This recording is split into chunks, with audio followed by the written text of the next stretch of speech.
প্রেত, জাদু টোনা, বান মারা এগুলোর জন্য সবচেয়ে বড় কোরআনিক মেডিসিন হচ্ছে আয়াতুল কুরসি। মুখস্থ আছে?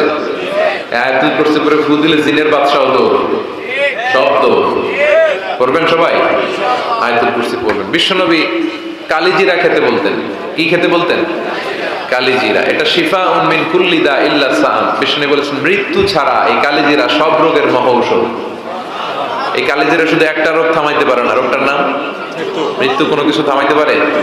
বিশ্বনবী বলেন মৃত্যু ছাড়া সব রোগের মহৌষধ কালিজিরা। বিশ্বনবী মধু খেতেন। কোরআনে দুই জায়গায় শেফা আসছে। এক কোরআনের ক্ষেত্রে আল্লাহ বলছে শেফা, আবার মধুর ক্ষেত্রে কইছে শেফা। আল্লাহ বলছে ফিহি শিফাউন লিন-নাস, এই মধুর ভিতরে আমি আল্লাহ শিফা রেখেছি। চিল্লাইয়া সুবহানাল্লাহ। এই মধু খাবেন, কালিজিরা খাবেন, জাইতুনের তেল মালিশ করবেন, 3 জাইতুন খাবেন, ফ্রেশ সালাদ খাবেন,